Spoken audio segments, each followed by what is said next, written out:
Ang gusto nga po namin mangyari is lahat na talaga, no, buong Pilipinas na mamalaga na sa alert level 1 kasi isa rin po talaga to sa makakatulong para ma-cushion natin yung impact nitong Ukraine crisis. Albay Representative Joey Salceda is urging President Duterte to declare a state of economic emergency in order to address the rise in oil prices. House leaders are also calling for a special session aimed at passing a law suspending excise taxes on fuel products. The President should call for a special session. It is his moral obligation to the people to provide relief.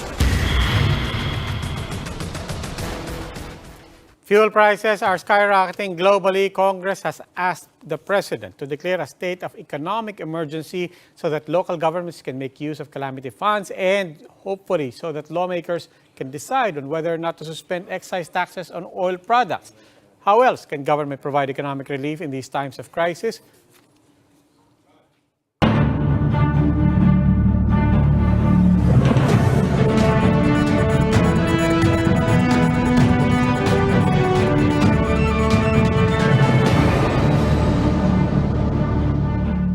Welcome to this edition of the Chiefs. Ako po si Robbie Alampay. Kasama po natin online Ami Pamintuan of the Philippine Star and Lucy Cruz Valdez of News 5. Chiefs, good evening. Happy Monday. Good evening. Happy Monday. Oh, Ami, Is hindi. it really happy? No, hindi. Haba-haba ng mga pila sa mga gasolinahan. Oo nga, sinasabihan na nga ako dito sa studio, dumiretso na raw tayo sa guest kasi nagmamadali lahat para magpagasolina mamaya. Oo nga Diba? Baka maubusan tayo ng gasolina eh. Ipasok na natin. Now joining us is House Committee on Ways and Means Chairperson, Congressman Joey Salceda. Congressman Salceda, welcome to the Chiefs. Good evening, sir. Good evening. Good evening. Ami.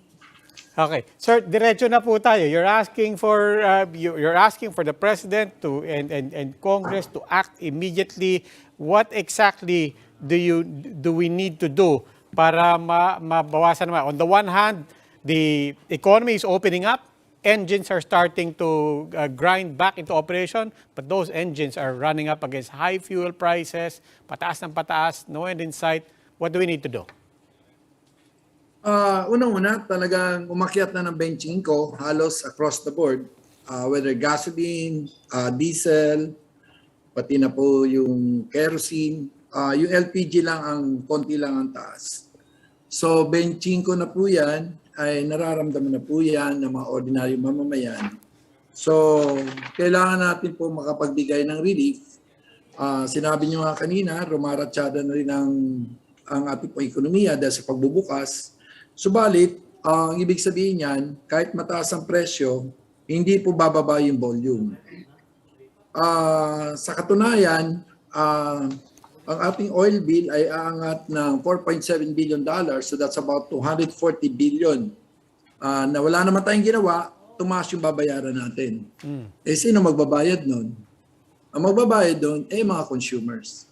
So, yung income naman, hindi pa ganun ang pag-angat dahil 4 na taon na tayong walang wage increase.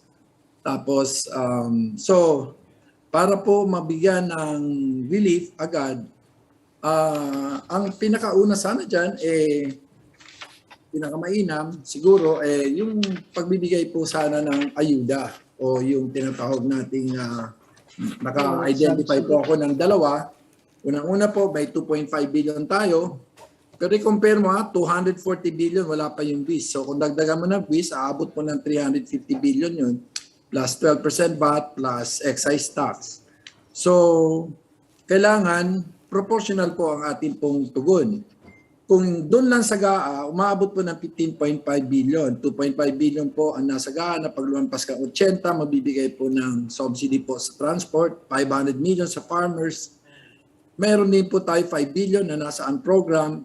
Sinasabi po ito ay ma-unlock. Ito ay fuel subsidy. Pero ma-unlock po ito kung may excess revenues. Meron naman po talaga dahil po nakabase po tayo sa $60 to $70. Ngayon po ay nasa 125 na. Meron 4.5 billion na MOE doon po sa contingency plan at may 3 billion po tayo na nasa Social Civic Projects Fund ng PAGCOR. So 15.5. At saka may na-identify tayo na excess revenues na pwedeng gamitin para ma-augment yung fuel subsidy na tinatawag kong katas ng train. So all in all po, meron po tayo ng 40 billion na pwedeng gamitin bilang kagyat at ito po ay nasa budget na pero ang layo po sa 350 billion. So hindi ito proportional.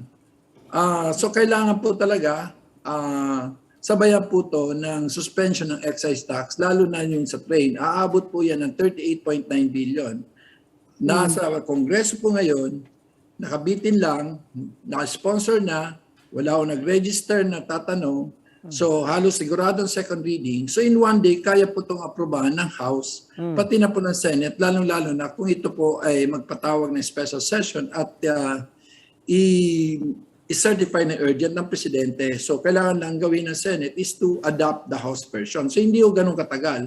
Ang nakalagay doon, na paglampas 80, wala na ho yung mga train excise tax. So anong ibig sabihin yan?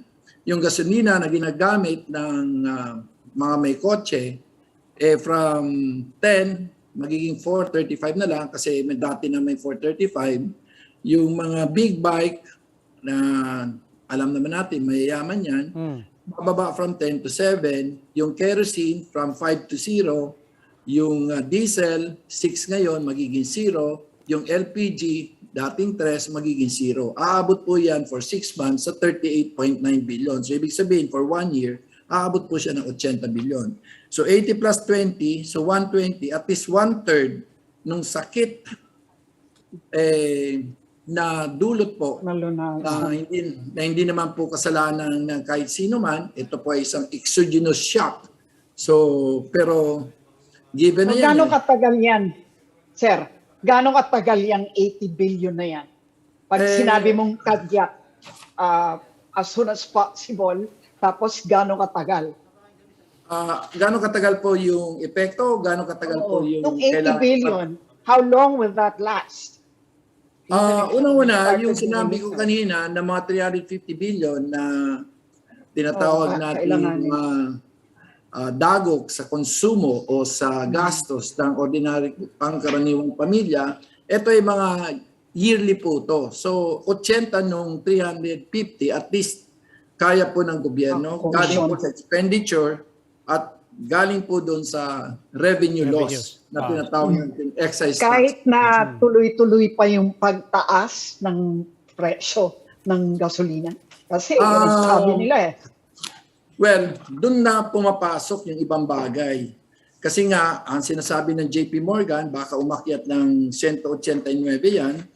So, ang pag 189 yan, ang gasolina, abot po ng 140 pesos.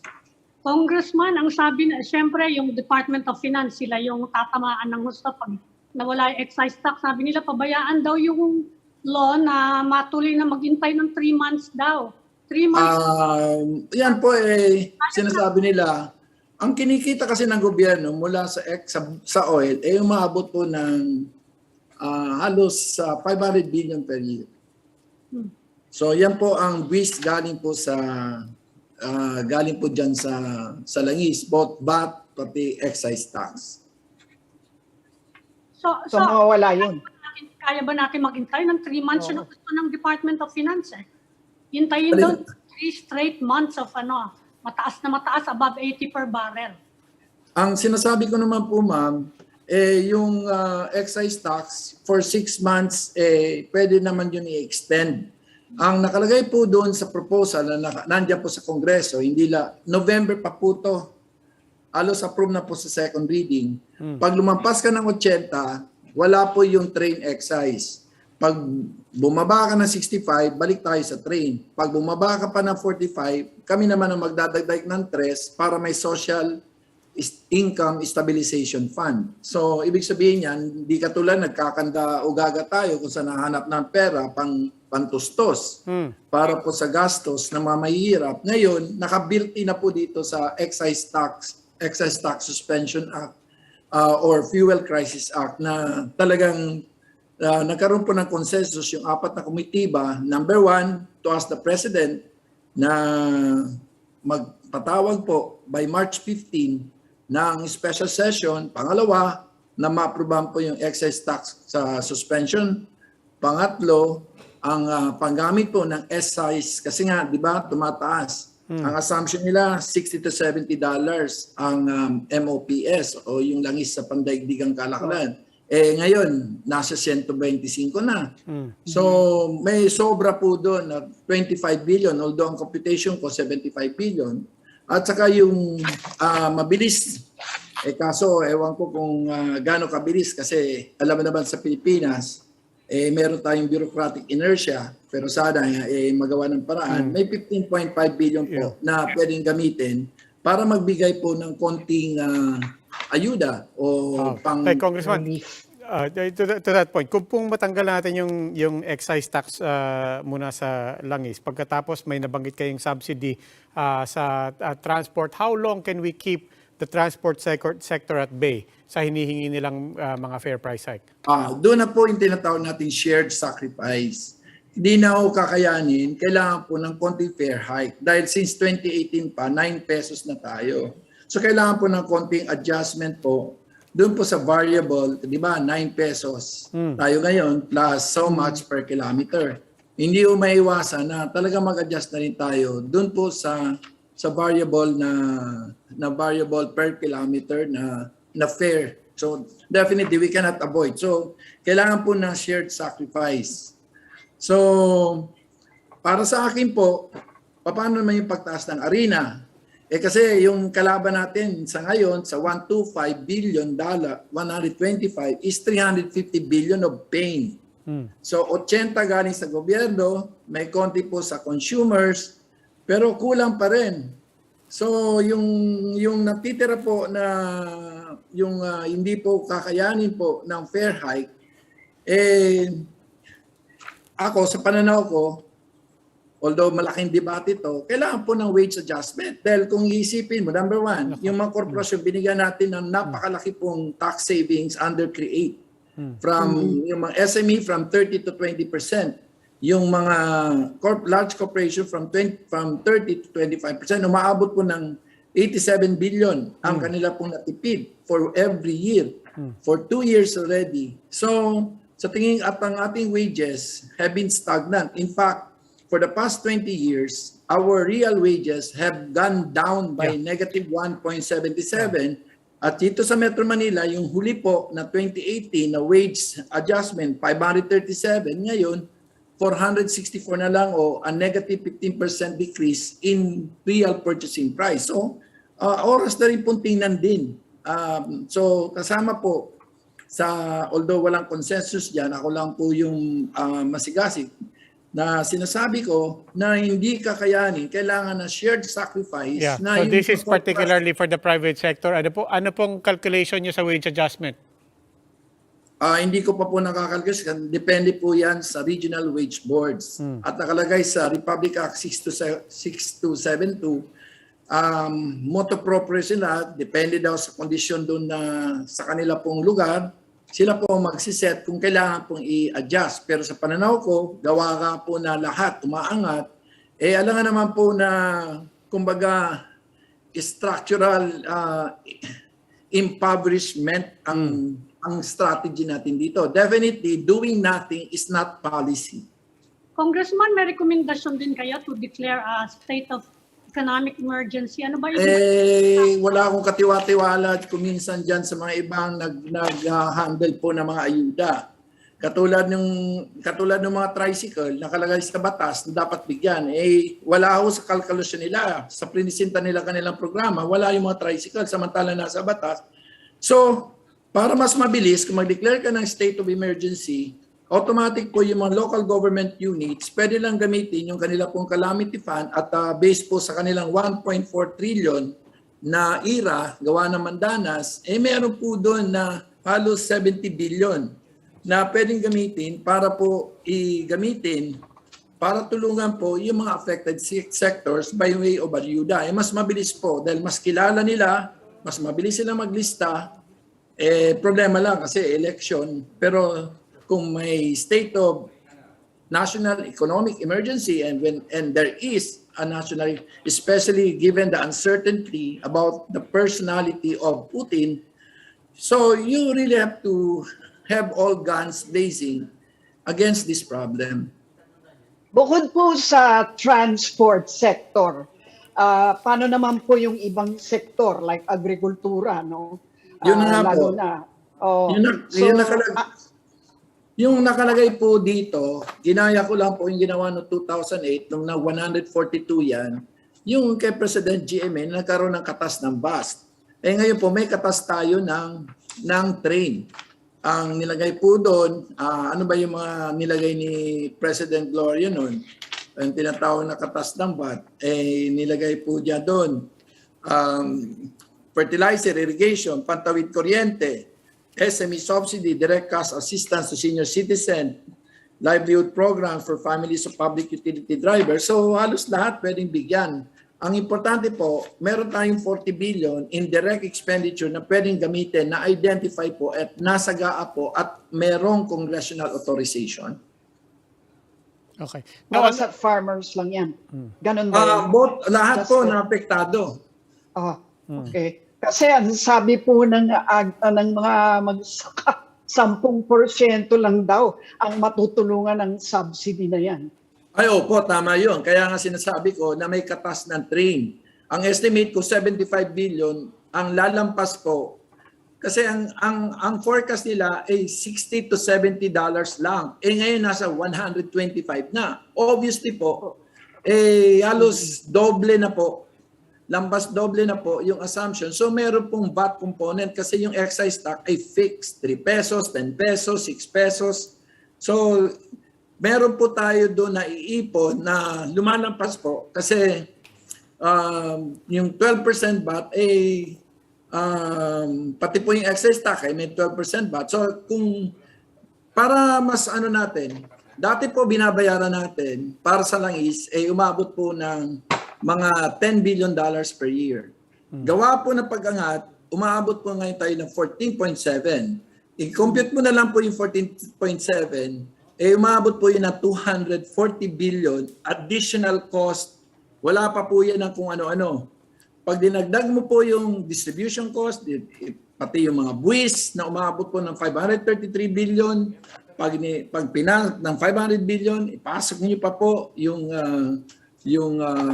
profit ng ating po mga oil companies, sila nga mukhang may mga windfall profits yan dahil may 45 days inventory. Sigurado ko kumita sila ng mga 48 billion doon So kasi mga nabili nila yan ng matagal. Depende kung last in first out sila o first in first out sila. Depende kung anong kanilang patakaran sa kanila pong accounting practices.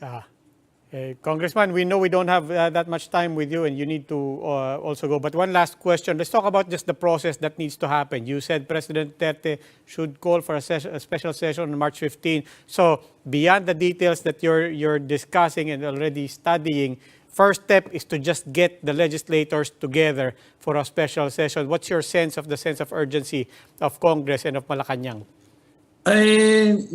Napaka-insensitive naman namin kung di namin alam na kung ano nararamdaman ng aming constituent, lalo-lalo na kampanya ka, puro reklamo, pagtaas po ng presyo ng langis, susunod na dyan yung second round effects, pagdating po sa fare, pagdating po sa kuryente. So, sa tingin ko, mas kailangan po natin, although lahat naman po nagulantang sa ginawa po ni Putin, pero it's a given. It's what you do about it that essentially shapes the consumer welfare. Total, naka-Zoom naman po kami. So, hindi naman nila kailangan. Buksan mo lang yung Zoom, present ka na So, ibig sabihin, hindi o ganun kahirap na magkaroon po ng quorum ang Kongreso sa ngayon. Okay. Albay Congressman Joey Salceda. Sir, maraming salamat po. Salamat, sir. And we will need to take a break. Please stay with us. The Chiefs will be right back.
Welcome back to Chiefs here on One News. Now joining us, Undersecretary Gerardo Erguiza Jr. of the Department of Energy. Good evening and welcome to the Chiefs.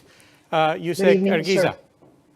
Good evening to everybody. It's nice to be with you. It's nice to be back again. Yusek, I just want to continue something we started to discuss kanina sa the big story. You said that you would wish that government be given by Congress more options, more power to intervene on the prices right now. What exactly do you mean, and what options what other options and powers do you need? Well, that's the most neutral word that we could use because we had discussions in Congress this morning until noon, and when they heard us using the word deregulation, everybody was frantic because the industry does not like to be regulated. So, as a matter of concept, when we asked Congress to amend the law, the most neutral word that we could use is give authority to the government. Yeah, so it's a euphemism, but is that in fact what you're asking for?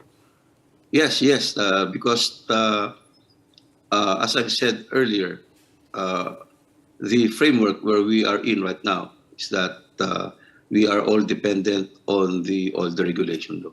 And our hands are tied because what the law states there is to where we will start the cost of fuel. That's the world market price. And from there on, you add other costs like administrative, operational, the insurance, the freight, the Marketing. taxes, that yun, no? And once na dinagdag mo na yun, that's the total price. That's why we don't even have to make any announcement. As you've noticed today, ang nag-announce were the oil companies because they know exactly what would be the prices and so far as they're concerned. And so this is the root of all the problem.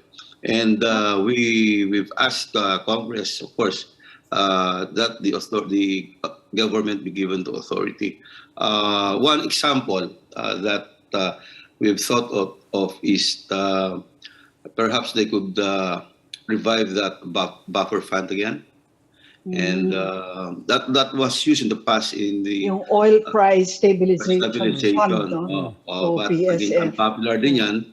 But the concept is you add the cost when the price of fuel is low, and when it hits high prices, then you will apply that and pay the companies to the payments that they pay the suppliers of oil. And another thing, of course, is we have started the concept of the strategic petroleum reserve. As of now, we have the industry privatized, and it's only the private sector that is involved. And if we direct them to have their minimum inventory, then they comply with that. But it's their own inventory for their business. But we're trying to do now is to come out with the strategic petroleum reserve that is owned by the government. And a circular or guideline was issued by the secretary directing the Philippine National Oil Company to come out with a strategic petroleum reserve, which we will be using in extreme circumstances. However, this might not be feasible at this point because if the government spends for storing oil but does not have a business concept, then the budget, of course, they will ask Congress, and this might not be approved. So the Philippine National Company right now was directed to make a feasibility study. And so this is one thing that we are doing right now. So may visibility, in other words, wala kayong visibility ng inventory ng mga Meron. oil. Meron naman. So alam there's a niyo policy, there's an executive order that's being implemented, and may 30-day policy actually, lalo na dun sa retail. And sa gas and dito sa diesel, ang inventory nila is right now, as of today, for 42 days. Oh. And we've assured the public ever since. We've met the oil companies, and we don't have any problem in the supply, actually. They have long-term contracts. They've already contracted their supplies, and they told us that we don't have any problem with that, and that their inventory is complete also, it's sufficient, and the volume keeps on coming, the required volume. But I mean, It's only the maybe I mean, I'm sorry if I'm missing anything here. I mean, di naman ano, but if the supply is okay, in fact, it's 10 days beyond the minimum requirement, if I understood you correctly, and the contracts are there, does that mean that they were also able to hedge on their supply? And I guess bottom line, if the supply is okay, then what else are the factors that's driving up prices? Well, the problem is we buy from suppliers abroad, from the OPEC and other sources, and it's their cost that's expensive. And OPEC, for example, does not increase its production; it's controlling the supply. They have their own reserves, and they're selling it. It's just like alam parang sa rice dito sa atin, pag naka-imbak, then ilalabas mo pag kailangan, yung presyo, minamahalan din nila. And how do you ensure that the oil they sell is bought at higher prices? How do you know that it was bought at the time that it was bought during such time when prices were lower, and that they're not hedging, as Robbie says? At least we could we know that to a certain extent, the policy that was instituted several years back. I think that was about 15 years ago. The companies, the oil companies in the government agreed at that time that you have these prices of oil. For example, itong sinasabi in Dubai, di ba? Then yung 2 weeks, yung 1 week and 1 week average, then the difference ina-average nila. So yung added value, no? Yun. Then yung timeline naman, the following week, kung bumaba, ibababa mo. Pag the following week, tumaas. So actually, there's that standard actually. That kasi dati noon magulo eh. Ano ba apply natin? When do you apply? So they had that formula. You average the 2 week. Talaga naman hedge dyan sa oil industry eh. Anyway, yung proposal nyo to deregulate, kaya tayo nag-deregulate to depoliticize oil pricing eh. And hanggang ngayon, yun din ang opposition dyan sa proposal na yan. Ano yung masasabi nyo dyan sa, especially ngayon, medyo ano yung political situation natin. Ano yung reaction nyo dyan? Yeah. Alam nyo kasi sa ano naman, natin, the debate on governance. No? Robbie, estudyante pa tayo. We all want to be independent, free from government intervention. And we criticize highly itong mga panahon ng 1970s, 80s kasi highly regulated. Diba? So it's a balance between regulation and total freedom or free from intervention. So ibabalansin natin yon. So the concept right now na nakita namin is there must be something wrong. Kasi complete freedom ito, it's the regulated industry, and our hands are tied. Pag tumataas, ganyan, nakita natin na tumaas, wala na tayong magawa. Diba? So somewhere along the way, we must determine now where the government should come in. And ang sinasabi naman namin sa Kongreso, of course, we have some ideas, but at the end of the day, the debates would end dun sa Senate or sa Congress. Yes. And sabi nga, we respect the wisdom of the Congress, and it's the process where all ideas would come in.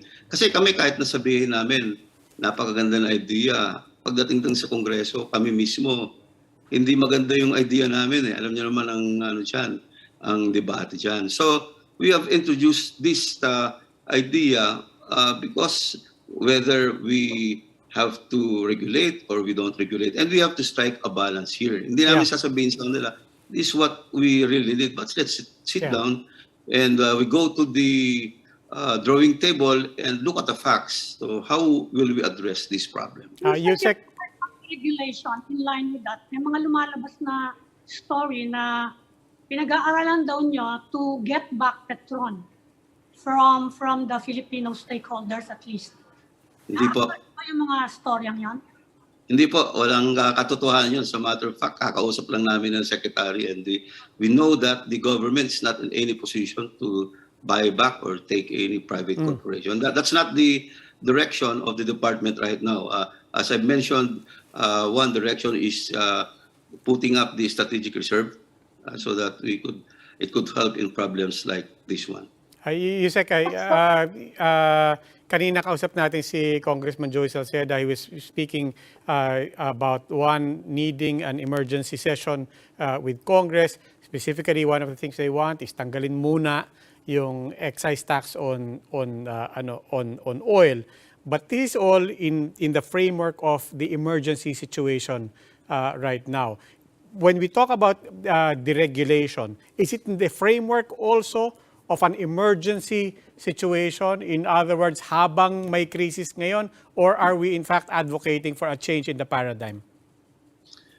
Well, number one, we're very happy that, of course, Congressman Salceda recognized the fact that we have to go back to Congress. And we're very happy to note also that they consider this as emergency and that Congress should do something about it. Now, DOE made two proposals with respect to matters that are in the hands of Congress. Number one is the amendment of the oil regulation law. And number two is the suspension of the Excise tax. And Congressman Salceda is now the chairman of the Ways and Means Committee, and we're very happy that he's leading this concept, and he has fully explained this concept to the all congressmen, and they have accepted it. Lalo na si Congressman Salceda pagdating sa bagay na to expert. No? Ang ano lang natin dito, to us, this is an emergency solution. Measure. Yeah. Pabababain mo yung presyo ngayon. Diba? But hindi ito pang long term. No? When we talk of the amendment, the oil regulation, meron kaming ano dito yung three main concepts, no?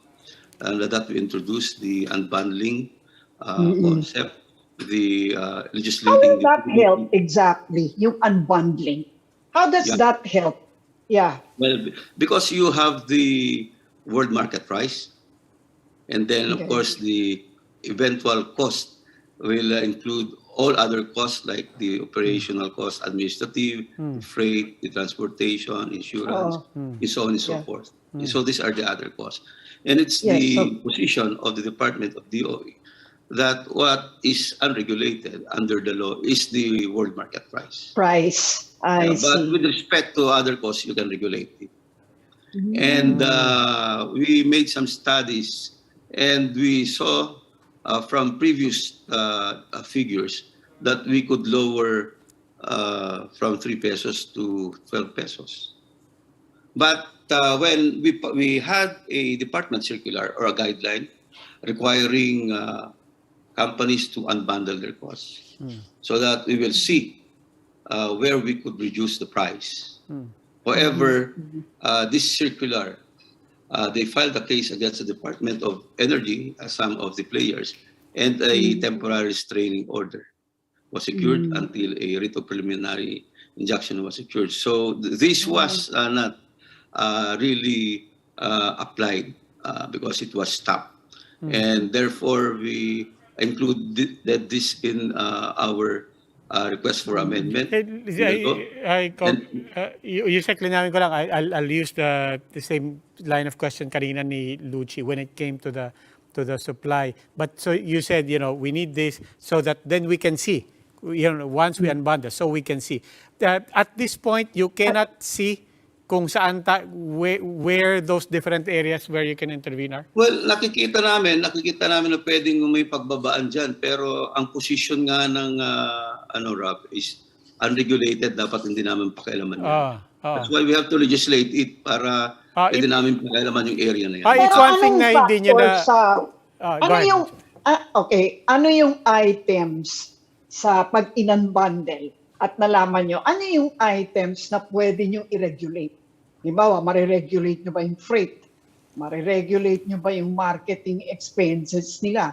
I mean, what items in that bundle can you actually regulate? Well, basically, ang namin dyan, ginagamit na term namin dyan, which industry take.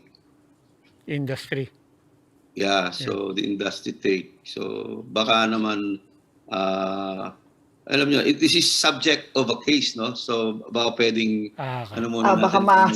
sige, ma-subdivide sige. tayo. Okay, I'll take that Okay. opportunity also to say we do need to take a break, pero marami pa po kaming tanong, Yusek. Please stay right there. We will be right back with Yusek Gerardo Elguiza of the Department of Energy.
Welcome back to the Chiefs here on One News. We continue our discussion on the fuel price hike with Energy Undersecretary Gerardo Elguiza Jr. Yusek, we know that the fuel prices were going up even before the crisis in Russia, especially as as demand goes up, as economies start to open up. But at the same time, we also know that there's a lot of external factors here. You are, in fact, we know you're in Houston right now. No doubt you've met with your international counterparts. I want to start with that. What is the sense of the international community and of your counterparts on, if there's even a way to assume how much longer these external factors, particularly the latest one, Russia and Ukraine, will continue therefore to affect the current situation?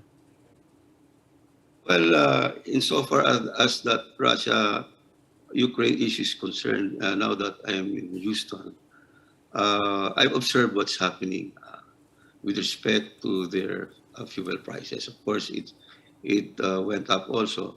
And I've watched the debates on whether or not they're going to stop getting supply from Russia and some other items related to it. But let me just say that I'm here for the purpose of discussing clean energy and nuclear energy. As you will know, we just had an issuance by the President Duterte on our policy on a nuclear power program. And we're here to make a nuclear infrastructure development signing of an MOU with the U.S. State Department on a small modular reactor nuclear infrastructure development. And we believe as part of our long-term plan, we have to improve other areas of sources of energy. We should not depend on fossil fuels. This happened in the 1970s, during that time when nuclear was first considered. Eventually, in so many instances also, we have had problems every time oil price rises. And we have this one again, aside from the fact that oil is going to be canned in a number of years. It's the first kind of fuel that will get exhausted. That's why, as I've said, we don't put our eggs in one basket. We have to prepare now for the future. Ano yung small modular reactor? What is that? Malilit ito na reactors. Pwede mong i-manufacture ito sa mga companies, then kakargahin mo lang dun sa area. It's portable.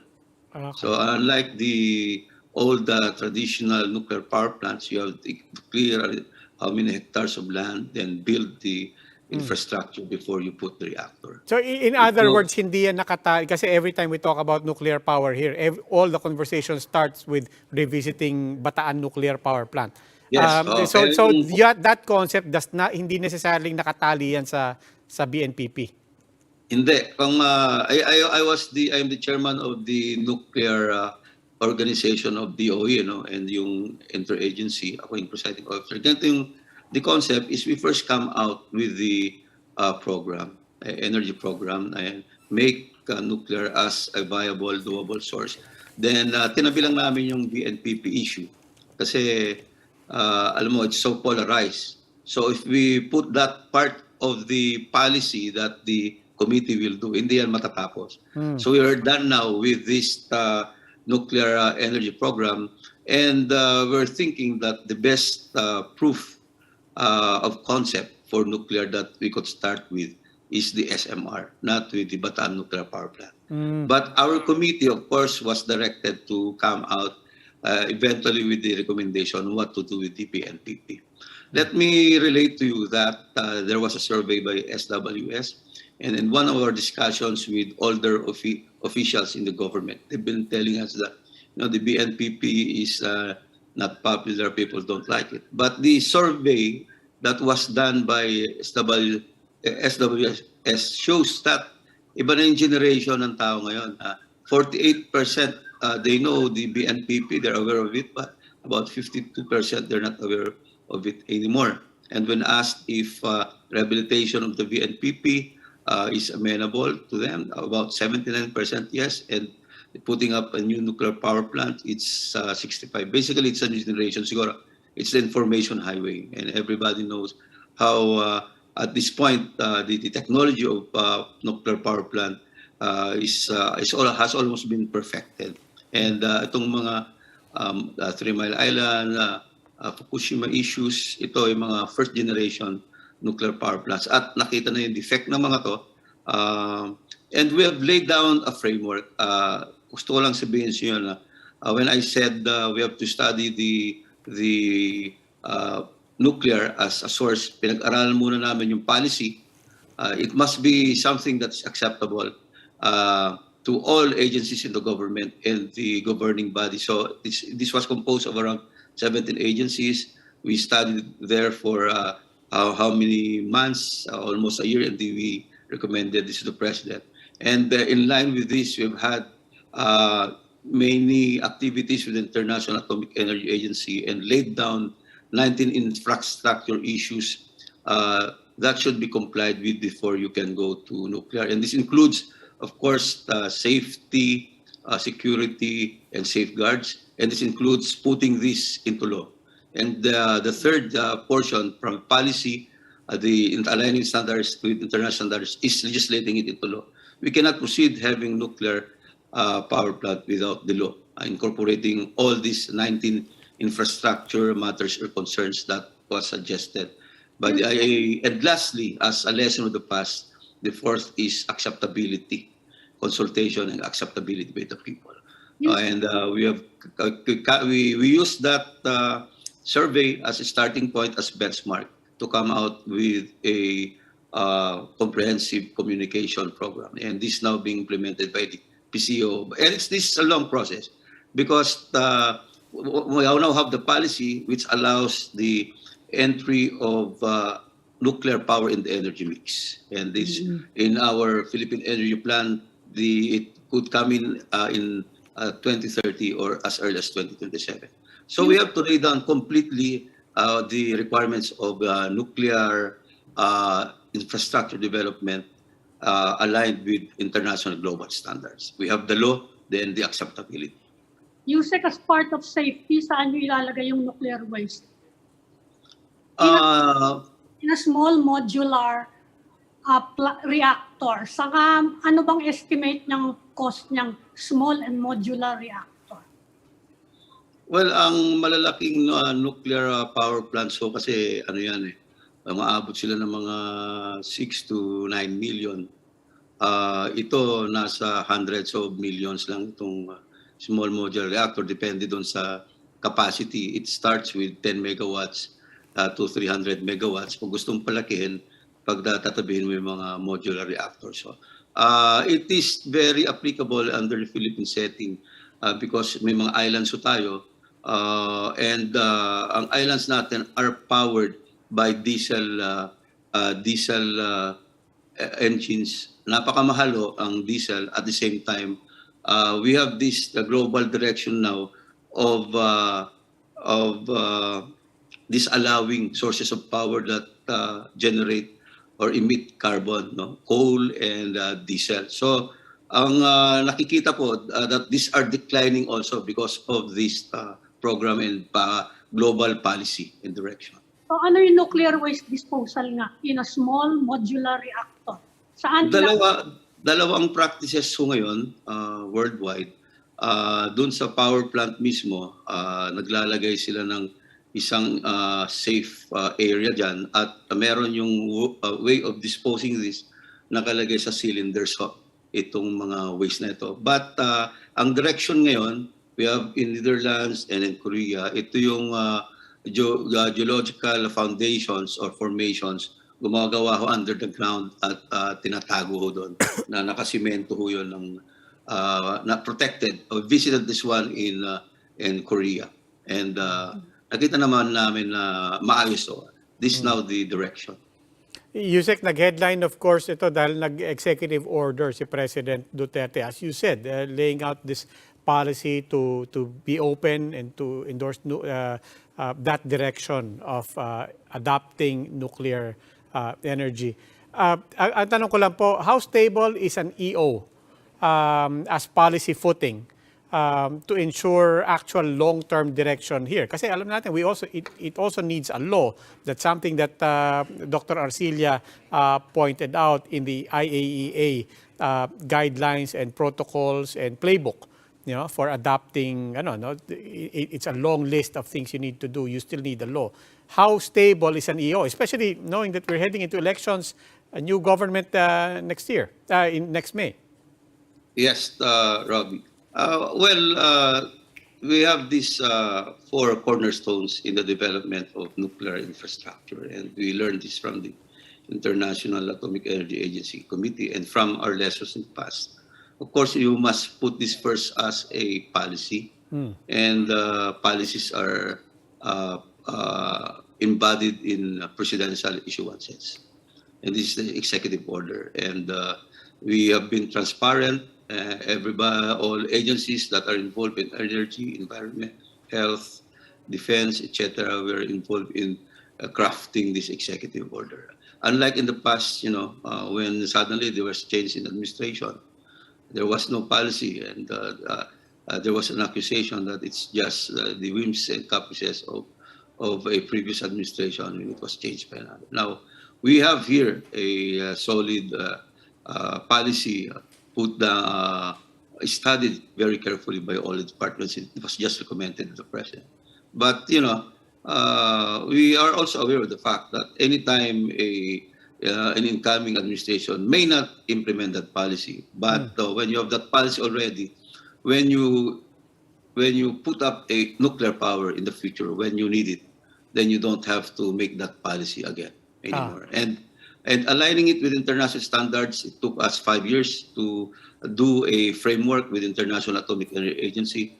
We finished an integrated nuclear infrastructure review There are 19 items. As I said, three: the safety, the security, safeguard, includes human capacity, development, the legal framework, environmental concern, radiation, nuclear cycle, the waste, electrical grid, management, procurement, etc. This all 19. And we have to see to it that everything that we do when we put up nuclear power plant will be aligned with global standards. And we put that into writing. And after that, we came out with an integrated work plan on how to address these concerns. And this is now in the files of the IAEA, and we have a country nuclear infrastructure profile so that when a company or provider comes in later on, it has something to start with.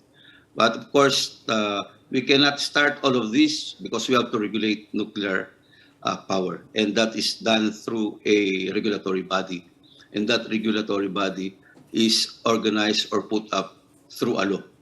And you will define all these infrastructure concerns, put in the law, how this is going to be practiced, to be implemented. So iyon po, wala pa tayo. Kaya nandyan man yung policy natin, that's the first thing that we should start with.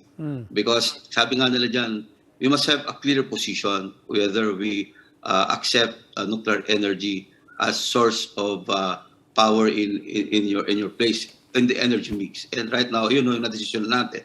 And ang susunod dyan, hindi natin nagawa ngayon, hindi natin natapos because it would take some time, is the putting up of the legal and regulatory framework. Wala pa po yun. Okay. Okay, Undersecretary Arguisa, maraming salamat po. Thank Thank you very much. po. That was Undersecretary Gerardo Arguisa, Jr. of the Department of Energy. And that will be all for this edition of the Chiefs. We hope what was discussed here will keep the conversation going. Before we go, a reminder to everyone, mask on, wash hands, and stay safe, Philippines. I'm Robbie Alampay. I'm Ami Pamintuan of the Philippine Star. And I'm Lucy Cruz Valdez of News 5, and we are One News.